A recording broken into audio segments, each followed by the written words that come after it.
Bismillahirrahmanirrahim. Assalamualaikum warahmatullahi taala wabarakatuh.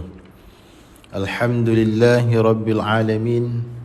Wassalatu wassalamu ala asyrafil anbiya wal mursalin wa ala alihi wa sahbihi ajma'in. Qala rabbi shrah li sadri wa yassir li amri wahlul 'uqdatam min lisani yafqahu qawli. سبحانك لا علم لنا إلا ما علمتنا إنك أنت العليم الحكيم ولا حول ولا قوة إلا بالله العلي العظيم ولا حول ولا قوة إلا بالله العلي العظيم. Alhamdulillah, sidang penonton muslimin muslimat yang dirahmati Allah sekalian, pertama sekali dan selama-lamanya marilah sama-sama kita panjatkan kesyukuran kita kepada Allah Subhanahu wa taala kerana dengan limpah kurnianya dapat sama-sama sekali lagi kita mengadakan live ataupun siaran langsung di aplikasi TikTok yang mana pada petang ini kita akan ulang baliklah bicaraan ataupun bahasan sifat basar. Baik, jadi kita akan sambung balik bacaan ataupun muzakarah kitab Risalah Al-Misbahul Munir. Kitab ini yang sangat terkenal di kalangan para pelajar pondok di seluruh Malaysia. Yang mana kitab ini Al-Misbahul Munir, kitab yang membicarakan, yang membahaskan berkaitan sifat-sifat Allah, sifat-sifat Rasul, dan perkara-perkara yang berkaitan dengan akidah ahli sunnah wal jamaah. InsyaAllah tuan-tuan muslimin muslimat, mudah-mudahan live ini sedikit sebanyak dapat menambahkan ilmu pengetahuan kita berkaitan dengan akidah ahli sunnah wal jamaah, insyaAllah. Okey, kita ulang baliklah muka surat 26 26. Baik, kita ulang balik muka surat 26, iaitulah sifat basar. Qala musannifu rahimahullahu ta'ala wa nafa'ana bi'ulumihi fid darain amin. Huraian sifat yang ke-12. Huraian sifat yang ke-12. Baik, sifat di sini sifat Allah lah. Sifat kamalat Allah. Jadi kalau orang tanya kita berapakah sifat kamalat Allah Subhanahu wa taala, baik, jawapannya sifat kamalat Allah Subhanahu wa taala sangat banyak, tidak terhingga. Hanya yang mengetahui Allah Subhanahu wa taala saja. Tetapi yang wajib ke atas tiap-tiap mukallaf mempelajari, mengetahui serta i'tiqad di dalam hati masing-masing ialah 20 sifat. 20 sifat kamalat, sifat kesempurnaan Allah Subhanahu wa taala, mengikut jalanan Abu Mansur Maturidi. Baik, huraian sifat yang ke-12. Jadi yang ke-12 di sini seperti biasalah pada sebutan, bukanlah pada nafsil amri, pada diri sifat yang sebenar. Kerana sifat Allah ni semua ada qadim, tidak ada terdahulu, tidak ada yang terkemudian. Jadi sebut yang ke-12 di sini hanyalah pada bilangan semata-mata untuk memudahkan orang awam seperti kita mempelajari. Huraian sifat yang ke-12, khabar ialah basar, basarun, basar. Erti basar, erti ini maknanya kalih bahasa ataupun translate. Basar artinya pelihat. Basar tu bahasa Arab, bahasa Melayu panggil pelihat. Jadi pelihat ini adalah diterjemahkan daripada seorang ulama tauhid yang hebat suatu ketika dulu, yang terkenal dengan panggilan Pak Da'i, Pak Da'i Mekah. Jadi almarhum lah yang menterjemahkan dengan pelihat. Sebab kalau kita tengok kitab-kitab Jawi yang lama-lama dulu, kebanyakan terjemah dengan melihat. Jadi kenapakah Pak Da'i Mekah terjemahkan dengan pelihat? Untuk membezakan yang mana sifat dan yang mana takluk. Baik, Qala musannif, wajib pada syarak pula. Wajib pada syarak maknanya ma yuthabu ala fi'lihi wa yu'aqabu ala tarkihi, barang yang dijanji dengan pahala sekiranya kita melakukannya, wa yu'aqabu ala tarkihi, dan dijanjikan dengan siksa sekiranya kita meninggalkannya. Itu dikatakan wajib pada syarak. Syarak ni siapa? Syarak ni, kalau syarak hakiki Allah Ta'ala, kalau syarak majazi Rasulullah. Tu wajib pada syarak pula, yakni juga. Pula tu maksudnya juga. Wajib apa tu? Wajib di atas. Wajib di atas. Bila sebut wajib di atas, maksudnya wajib syarak. Kalau sebut wajib bagi, maksudnya wajib akal. Beza lah. Jadi wajib pada syarak pula di atas tiap-tiap mukallaf. Tiap-tiap mukallaf, sama ada lelaki maupun perempuan yang mukallaf. Apa maksud mukallaf? Adalah orang-orang yang mereka yang diberati hukum syarak ke atasnya. Itu dikatakan mukallaf. Mukallaf maknanya orang ataupun mereka yang diberati hukum syarak ke atasnya. Maknanya perbuatan kita tu tak lepas daripada 5 hukum syarak, ataupun dipanggil dengan hukum taklifi. Yang pertama wajib, yang kedua haram, yang ketiga sunat, makruh, dan kelima harus. Maknanya perbuatan mukallaf itu tak boleh lepas daripada 5 hukum tadi. Ada kala wajib perbuatannya, ada kala haram, ada kala sunat, ada kala makruh, dan ada kala harus. Itu dikatakan mukallaf, mereka yang diberati hukum ke atasnya. Mukallaf ni dia mestilah Islam. Yang pertama dia kena Islam, yang kedua dia sampai umur baligh, sampai umur. Yang ketiga sampai seruan Islam kepadanya, sampai seruan agama padanya. Yang keempat dia sihat panca indera, boleh melihat, boleh mendengar. Maka bila ada perkara-perkara tersebut pada seseorang itu, maka dikatakan mukallaf. Mereka ini tak lepas daripada 5 hukum tadi: wajib, sunat, haram, makruh, harus. Itu dikatakan mukallaf. Sama ada lelaki maupun perempuan. Sama ada lelaki maupun perempuan. Wajib apa tu? Mengetahui. Wajib mengetahui. Baik. Jadi mengetahui ni maksudnya tahulah. Dia datang daripada kena belajar. Dia datang daripada kena belajar. Kita ni dia tak boleh tahu, sebab kita ni ilmu baharu ni, ilmu makhluk ni, dia bangsa kasbi, bangsa usaha, kena belajar. Tapi kalau ilmu Allah Ta'ala, ilmu yang zati, yang bangsa zat, tak payah belajar. Kalau ilmu makhluk ni, ilmu baharu ni, ilmu yang bangsa kasbi, kena usaha belajar. Jadi nak tahu ini kena datang melalui belajar. Nabi kata innamal ilmu bitta'allum, hanya saja ilmu itu dengan belajar. Jadi perbuatan belajar itulah yang dikatakan wajib pada syarak. Perbuatan belajar tu, talabu ilmi faridatun ala kulli muslimin wa muslimatin. Menuntut ilmu itu adalah suatu kewajipan, kefarduan ke atas orang Islam, sama ada lelaki ataupun perempuan. Jadi diri belajar itulah yang dikatakan wajib pada syarak. Jadi di akhirat nanti Allah Ta'ala akan tanya belajar ataupun tidak. Allah Ta'ala tak tanya reti ataupun tidak, tahu ataupun tidak, tetapi Tuhan tanya belajar atau tidak. Yang tu saja.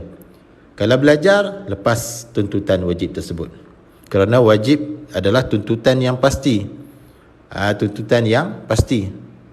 Kalau sunat, tuntutan yang tidak pasti. Jadi diri belajar itulah dikatakan wajib syarak. Manakala mengetahui ataupun tidak, itu adalah rezeki daripada Allah. Rezeki daripada Allah. Kalau Allah Ta'ala rezekikan, kita dapat faham, kita reti, kita ketahui. Baik. Jadi wajib pada syarak tu mengetahui, ini oleh bahawa belajar sehinggalah mengetahui. Baik. Jadi mengetahui sajakah? Tak. Serta mengaku. Lepas ketahui kena mengaku pula. Lepas kita tahu kena mengaku pula. Mengaku tu apa dia? I'tiqad. Maksudnya tambak dalam hati. I'tiqad maksudnya ikat, tambak dalam hati. Itu maksud i'tiqad, mengaku. Kena mengaku, kena i'tiqad dalam hati. Mengetahui serta i'tiqad tu putus 100%. Mengetahui serta mengaku putus di dalam hatinya, hati tiap-tiap mukallaf. Hati tiap-tiap mukallaf tu lah, mereka yang diberati hukum syarak ke atasnya tu. Mengaku apa tu? Mengaku apa? Dengan ni kalau bahasa Arab ba, huruf ba. Huruf ba huruf jar ataupun huruf khafat. Jadi setiap huruf jar, huruf khafat dengan maksud dengan tu lah. Terjemahan daripada huruf ba. Terjemahan dia maksud dengan. Jadi ba tu dia nak kepada muta'allaq. Tu kaedah dia, kaedah nahwu. Jadi mana ada muta'allaq? Dia sangkut pada fa'il. Sangkut pada mengaku. Mengaku apa tu? Mengaku dengan tentu sungguh ada pada Allah Ta'ala satu sifat. Ada pada Allah Ta'ala satu sifat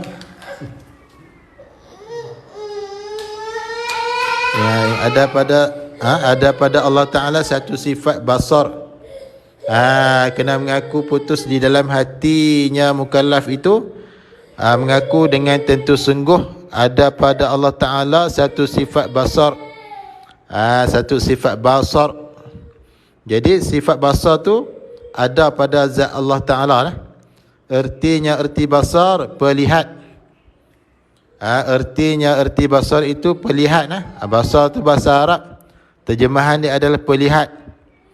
Dan iaitu pelihat tu, yang kata basar tu, satu sifat, ialah satu sifat.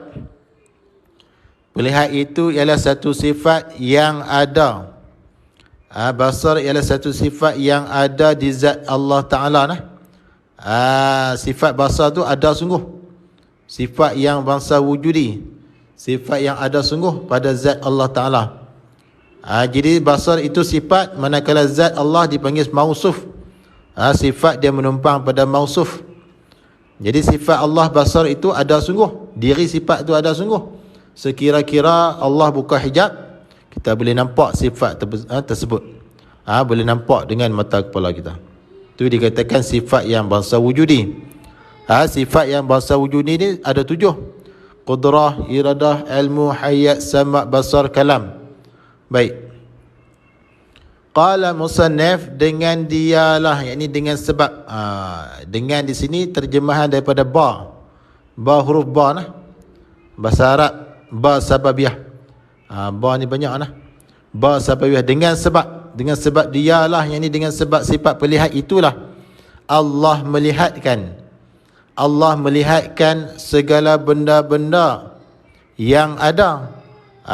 Maknanya dengan sifat pelihat itulah Allah Ta'ala melihat segala benda-benda yang ada. Sama ada benda yang ada itu qadim, seperti zat Allah Ta'ala, sifat-sifat makni Allah Ta'ala, itu dikatakan perkara yang qadim, yang ada, itu zat Allah, sifat-sifat makni Allah. Ataupun segala benda-benda yang ada itu yang baharu, iaitulah zat baharu. Zat yang baharu. Dan juga sifat-sifat makni yang baharu. Jadi Allah Ta'ala melihat semua tu. Dan ianya Allah tidak buta. Bila sebut Allah Ta'ala melihat, maknanya dia tidak buta. Kerana dua perkara ini berlawanan. Buta dengan melihat itu dua perkara yang berlawanan, tidak boleh duduk sekali. Jadi apabila kita sebut Allah Ta'ala bersifat dengan sifat basar, pelihat, dengan sifat basar itulah Allah melihat. Dan ianya Allah tidak buta. Tak buta maksudnya melihatlah. Tu. Qala musannif rahimahullahu ta'ala, firman Allah Ta'ala, wa huwa as-sami'ul basir. Erti ni translate, kalih bahasa, terjemahan. Bermula Allah Ta'ala yang mendengar, yakni dengan sifat pendengar. Allah tu mendengar dengan sifat pendengar. Lagi yang melihat, yakni yang melihat dengan sifat pelihat. Dan bagi sama' dan basar itu, dan bagi sifat sama' dan sifat basar itu, sifat sama' maksudnya sifat pendengar, dan basar maknanya pelihat. Itu ada 3 takluk. Jadi sifat sama' dan basar ni sama takluk dia. Ada 3 takluk. Yang pertamanya daripada 3 takluk tersebut, takluk suluhi qadim. Nama dia takluk suluhi qadim. Erti takluk suluhi qadim tu apa dia? Patut dan padan. Patut dan padan sedia kala, yakni pada masa azali. Itu dikatakan sedia kala. Patut dan padan sedia kala, yakni pada masa azali lagi, bagi mendengar, bagi mendengar dan melihat. Patutlah. Kalau Tuhan tu nak melihat, kalau Tuhan tu nak mendengar pada sedia kala lagi, tu patut sangat dah. Boleh sangat dah, tu maksud dah. Itu dikatakan takluk suluhi qadim, bagi sifat sama' dan basar. Samalah, dua-dua sifat ni sama takluk dah.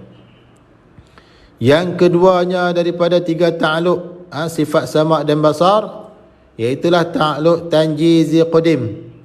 Erti takluk tanjizi qadim apa dia? Lulus dan berlaku mendengar dan melihat Allah tu lah pada sedia kala, yakni pada masa azali tu dah. Lulus dan berlaku mendengar dan melihat Allah pada sedia kala, yakni pada azali, akan barang yang sedia ada. Apa dia barang yang sedia ada? Daripada ni, kalau ilmu nahu dipanggil min lil bayan. Daripada, yakni dia nak terang, yang kata barang yang sedia ada tu benda apa? Daripada zat Allah Ta'ala. Jadi Allah Ta'ala melihat dah. Berlaku dah melihat tu, berlakulah mendengar itu zat Allah Ta'ala sejak azali lagi. Sebab yang ada pada azali itu hanyalah zat Allah. Dan sifat-sifat makninya, makni Allah, dia mendengar dan dia melihat. Sifat makni dia sendiri, qudrah, iradah, ilmu, hayat, sama', basar, kalam, Tuhan dah melihat, Tuhan dah mendengar pada sedia kala lagi. Sebab zat Allah dan sifat-sifat makni Allah tu dah ada, perkara yang ada di azali pada sedia kala lagi. Manakala baharu tak ada lagi. Jadi lulus dah, tu dipanggil tanjizi qadim. Lulus dah mendengar dan melihat. Melihat melihat, lulus dan berlaku dah melihat Allah Ta'ala dan mendengar Allah Ta'ala sejak sedia kala lagi. Itu zat Allah. Allah Ta'ala lihat, Allah Ta'ala dengar. Sifat-sifat makni Allah, Allah dengar, Allah melihat. Itu maksudnya. Yang ketiga daripada 3 takluk sifat sama' dan basar, tanjizi hadis. Dipanggil takluk tanjizi hadis. Apa dia ni takluk tanjizi hadis ni? Baru berlaku mendengar dan melihat akan barang yang baru ada, yakni makhluk tu lah baru timbul. Bila makhluk tu baru timbul, maknanya barulah Tuhan tu mendengar dan melihat akan barang yang baru ada daripada makhluk ini. Yang tadi ni pada sedia kala tu pasal makhluk tak ada lagi. Jadi Tuhan hanya mendengar, melihat zat dia, sebab zat dia ada. Tuhan melihat dan mendengar sifat-sifat ma'ani dia, sebab sifat ma'ani dia sifat yang besar ada. Jadi makhluk tak ada lagi. Kemudian makhluk pun timbul. Bila makhluk timbul, Tuhan pun mendengar dan melihat pula makhluk. Melihat perkara yang ada lah. Sama ada qadim ataupun baharu ni, Tuhan melihat benda yang ada saja. Tuhan mendengar benda yang ada saja. Manakala kalau benda tu tidak ada, sama ada qadim ataupun baharu, Tuhan pun tak mendengar, Tuhan pun tak melihat. Itu maksudnya. Dan ta'alluq sama sifat pendengar dan basar itu, sifat pelihat itu dinamakan ta'alluq inkishaf. Ta'alluq bagi dua sifat itu dinamakan ta'alluq inkishaf. Inkishaf ni bahasa Arab, yakni inkishaf tu benda apa? Yakni ni maksudnya dia nak tafsir. Yakni yang kata inkishaf tu benda apa? Ta'alluq inkishaf tu nyata. Inkishaf tu maksudnya nyata. Nyata bagi Allah Ta'ala. Nyata segala perkara yang ada. Nyata segala perkara yang ada itu. Sama ada benda yang ada itu qadim, iaitu zat Allah dan segala sifat ma'ani dia. Ataupun benda itu baru, makhluk baru, sifat-sifat baru. Nyata tu, yang kita nyata-nyata tu bagi Allah Ta'ala tu dengan pendengar. Nyata tu dengan sifat pendengar dan pelihat, dan sifat pelihat. Sama ada perkara yang ada itu zat Allah Ta'ala lihat, Allah Ta'ala dengar dengan sifat dia lah, dengan sifat sama' basar tu lah. Dan sifat-sifat ma'ani baginya, Allah Ta'ala dengar, Allah Ta'ala lihat dengan sifat basar dan sifat sama' tadi tu. Ataupun Allah nyata segala perkara yang ada itu dengan pendengar dan pelihat tu, zat yang dinamakan jirim. Zat yang dinamakan jirim, yakni makhluk lah jirim. Jirim ni maksudnya perkara yang memenuhi ruang, benda yang berkehendak kepada ruang, qada zat dia, tu dipanggil jirim. Ataupun jirim ni boleh kita kata benda yang bertubuh, yang berketul. Macam batu berketul lah. Manusia bertubuh, tu. Binatang bertubuh, yang dinamakan jirim. Jadi zat yang jirim juga Allah Ta'ala lihat, Allah Ta'ala dengar. Atau sifat-sifat ma'ani yang baru, sifat-sifat ma'ani yang baru. Jadi balik baharu pun ada sifat ma'ani, tetapi tak dinamakan sifat lah, tapi nama dia arad. Sifat ma'ani baharu dinamakan arad. Contohnya seperti putih. Putih Tuhan dengar, Tuhan lihat. Macam mana tu nak dengar putih tu? Macam mana nak lihat tu? Dengan jalan nyata lah. Dengan jalan nyata. Sebab tu dipanggil inkishaf. Ta'alluq sama' dan basar ni ta'alluq inkishaf. Dengan jalan nyata. Semuanya Allah Ta'ala mendengar. Semuanya, yakni zat yang dinamakan jirim, zat Allah Ta'ala, sifat-sifat ma'ani Allah dan sifat-sifat ma'ani baharu yang dinamakan arad tadi tu, semuanya Allah Ta'ala mendengar. Mendengar tu dengan sifat pendengar lah, dan melihat dengan sifat pelihat. Sama ada pula yang bersuara, sama ada benda yang ada itu bersuara dan warna. Suara pun Tuhan dengar, suara pun Tuhan lihat. Dan warna Tuhan dengar, warna Tuhan lihat. Atau tidak suara, seperti tubuh zat, tubuh baharu ni. Tubuh baharu ni, zat baharu, iaitu contoh kita motosikal lah. Motosikal tidak bersuara zat dia, Tuhan dengar, Tuhan lihat. Dan tidak warna, tidak ada warna. Tidak ada warna, Tuhan lihat, Tuhan dengar. Asalkan perkara itu ada dirinya. Asalkan perkara itu ada dirinya, diri perkara, yakni Tuhan dengar, Tuhan lihat. Dengan sifat sama' dan basar tadi. Syarat dia benda tu ada, sama ada qadim ataupun baharu. Tu syarat dia. Ada suara ke, tak ada suara ke, Tuhan dengar. Warna pun Tuhan dengar. Kerana dikehendaki dengan mendengar itu dengan maksud nyata segala perkara itu. Nyata. Yang kata mendengar, melihat tu dengan maksud nyata segala perkara itu. Segala perkara yang ada itulah. Bukanlah mendengar itu sengkeng dengan telinga. Bukanlah Allah Ta'ala mendengar itu dengan sengkeng. Sengkeng ni maknanya hulur telinga. Yang hulur telinga ni makhluk. Tapi Allah Ta'ala tak, bukan macam tu. Allah Ta'ala bersalahan dengan makhluk. Demikianlah dikehendaki dengan melihat. Melihat Allah Ta'ala itulah. Iaitu melihat tu nyata segala perkara itu. Nyata lah. Melihat Allah Ta'ala tu dengan maksud nyata segala perkara itu, perkara yang ada itulah. Bukanlah dikehendaki melihat Allah tu celek dengan mata. Allah Ta'ala melihat tu bukan dengan celek mata. Sebab mata ni makhluk. Itu baharu makhluk yang melihat dengan celek mata. Tuhan bukan melihat macam tu. Tuhan melihat dengan sifat basar, dengan maksud nyata bagi dia. Nyata bagi dia. Dan dalil atas, dan bermula dalil atas ada basar, atas ada sifat pelihat pada Allah Ta'ala itu. Mana dalil? Ialah khabar. Ialah kita fikir, yakni kita fikir dengan akal lah. Kita fikir dan tilik. Tilik maksudnya lepas fikir. Lepas fikir. Maksudnya fikir dengan masak-masak lah maksudnya. Kita fikir dan kita tilik kepada makhluk ini. Tu nak buat dalil, kita kena fikirlah. Yang ni dipanggil dalil akli, dalil yang bangsa kena fikir.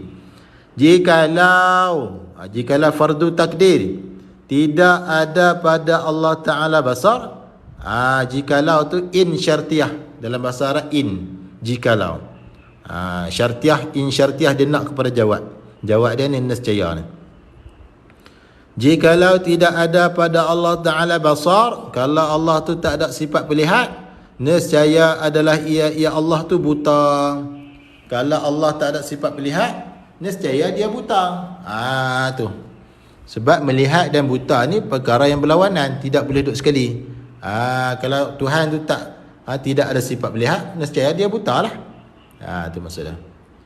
Dan jika fardu takdir ia Allah tu buta, kalau lah Allah Ta'ala tu buta, nescaya ada pada Allah Ta'ala penyakit kekurangan. Kalau Allah tu buta, maka Allah tu ada penyakit kekurangan, iaitu buta. Buta tu kan kekurangan, penyakit, perkara mustahil. Jadi Allah tu ada kekurangan pula. Maka tak kala begitu, berkehendaklah ia Allah kepada yang menghilangkan, kepada Tuhan, kepada yang lain lah, Tuhan yang lain yang menghilangkan penyakit itu, penyakit buta tu. Dia kata Allah tu ada penyakit buta, kekurangan, maka dia pula berkehendak kepada Tuhan yang lain yang menghilangkan penyakit itu, penyakit buta tu lah. Maka siapa lagi yang boleh menghilangkan penyakit itu? Siapa lagi yang boleh menghilangkan penyakit itu, penyakit buta tu? Kecuali Allah Ta'ala sendiri. Allah sendirilah yang boleh menghilangkan penyakit buta tu. Dan jika ia Allah sendiri menghilangkan, yakni menghilangkan penyakit buta tu, jawab dia, nescaya membawa kepada makhluk lebih berkuasa daripada Allah Ta'ala. Jadi penyakit tu lebih berkuasa lah, buta tu lebih berkuasa daripada Allah Ta'ala. Tu dia membawa kepada makhluk, buta tu makhluk lah, lebih berkuasa daripada Allah Ta'ala. Dan iaitu yang kata makhluk lebih berkuasa daripada Allah Ta'ala tu mustahil. Mustahil ni maksudnya akal tak boleh nak terima, karut, batil. Maka tak kala begitu, maka sabitlah, maka tetaplah dan kejaplah di hati, yakni di hati kita lah, mukallaf ni, bahawa ada bagi Allah Ta'ala tu basar. Tetaplah adalah bagi Allah Ta'ala tu basar, iaitu pelihat. Ianya Allah tidak buta. Lazim daripada kata Allah tu ada sifat basar, maka dia tak buta. Itulah yang kata bahawa ada bagi Allah Ta'ala basar, ianya tidak buta tu. Itulah pegangan dan pengakuan ataupun i'tiqad yang sebenar, yang betul, dengan pengakuan Allah Ta'ala. Maknanya pengakuan tersebut sama dengan pengakuan Allah Ta'ala di dalam Al-Quran, seperti firman-Nya Allah Ta'ala, wa huwas sami'ul basir. Artinya, dan ia Allah yang mendengar, yakni yang mendengar dengan sifat pendengar, lagi melihat, yakni melihat dengan sifat pelihat. Wallahu a'lam, ay alimun. Jadi pengakuan yang mengatakan Allah Ta'ala ada sifat pendengar dan tidak buta, itu pengakuan tersebut menyamai, muafakat dengan pengakuan Allah Ta'ala sendiri di dalam Al-Quran. Allah Ta'ala kata wa huwa sami'ul basir, ia Allah yang mendengar lagi melihat. Jadi kesimpulannya, kita kena pegang 3 perkara. Yang pertama, kita kena i'tikad dalam hati sesungguhnya Allah Ta'ala itu ada sungguh sifat basar pada zat dia, iaitulah pelihat. Dan yang kedua, Allah tu tidak buta. Dan yang ketiga, kita kena ada dalil. Kena ada dalil, sama ada dalil naqli ataupun dalil aqli. Dalil naqli ni dalil ayat Quran ataupun hadis.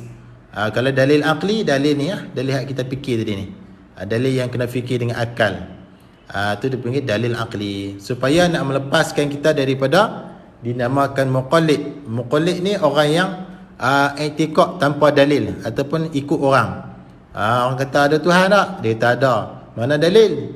Dia kata ustaz dia kata ada, tok guru dia kata ada, mak dia kata ada, tok wan dia kata ada. Diri dia sendiri tak ada dalil. Dia ikut orang. Jadi macam tu dinamakan muqallid. Jadi iman orang muqallid ni ulama bahas, ulama khilaf. Ada yang mengatakan kafir, ada yang mengatakan dosa yang tak sehingga-hingga. Jadi supaya nak melepaskan kita daripada muqallid, kita kena berdalil, berdalil. Jadi itulah kesimpulannya. Mudah-mudahan live kita, bahasan kita pada petang ini iaitu sifat basar, dapat sedikit sebanyak dapat menambahkan ilmu kita lah berkaitan dengan sifat basar, insya-Allah. InsyaAllah ada masa free nanti kita akan sambung pula pada sifat yang ke-13, sifat ma'ani yang terakhir, iaitu kalam, artinya perkata, insyaAllah. Jadi sekadar itu dulu yang baik daripada Allah Subhanahu wa ta'ala, yang kurang dan yang lemah daripada kelemahan diri saya sendiri, daripada kejahilan saya sendiri. Aku liqauli hadha wa astaghfirullahal azim li wa lakum. Wassalamualaikum warahmatullahi wabarakatuh.